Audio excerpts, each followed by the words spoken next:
বৈশ্বিক অর্থনৈতিক সংকটের প্রভাব পড়েছে বাংলাদেশেও। আর্থিক সংকটে পড়ে বিশ্ব দাতা সংস্থার দ্বারস্থ বাংলাদেশ। সুযোগকে কাজে লাগিয়ে নানামুখী শর্তের বেড়াজালে ফেলেছে আইএমএফ। বাদ যায়নি বিদ্যুৎ ও জ্বালানি খাত। পরামর্শ রয়েছে ভর্তুকি বন্ধে ধীরে ধীরে দাম সমন্বয়ের। কিন্তু কেন এসব ভর্তুকির খেসারত সাধারণ ভোক্তা দিবে তা নিয়ে প্রশ্ন তুলেছে consumer association of Bangladesh, cap.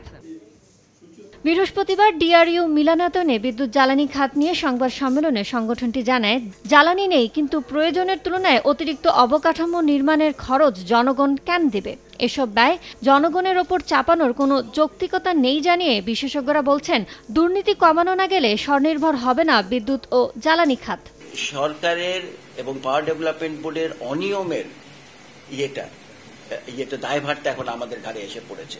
অনুষ্ঠানে ক্যাবের জ্বালানি উপদেষ্টা ডক্টর শামসুল আলম জ্বালানি খাতের সুবিচার নিশ্চিতে ১৩ দফা দাবি জানিয়ে বলেন, অপচয় ও আত্মসাৎ না হলে বিদ্যুৎ খাতে কম বেশি ৪০,০০০ কোটি টাকার ঘাটতি হতো না। আইএমএফের শর্ত না মেনে নিজেদের স্বচ্ছতা ও জবাবদিহিতা নিশ্চিতে জোর দেন অধ্যাপক এম আকাশ।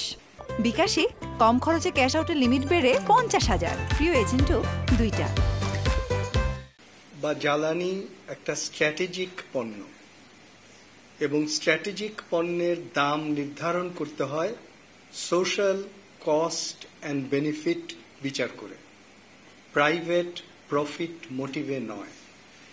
এই কথাটা শুধু সমাজতন্ত্রপন্থী বা রাষ্ট্রপন্থী।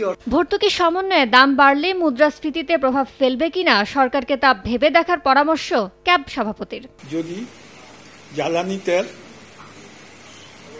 বিদ্যুৎ, গ্যাসের দাম বাড়ানো হয়, তার প্রভাব অর্থনীতির সর্বক্ষেত্রে পড়বে এবং মুদ্রাস্ফীতি উস্কে যাবে। বিদ্যুৎ ও জ্বালানি খাতের উন্নয়নে প্রতিযোগিতাবিহীন যে কোনো বিনিয়োগ আইন দিয়ে নিষিদ্ধ করা এবং এ খাত নিয়ে ব্যক্তি খাতের কোনো প্রতিষ্ঠানের সঙ্গে শেয়ারে না জড়ানোর দাবি জানিয়েছে ক্যাব।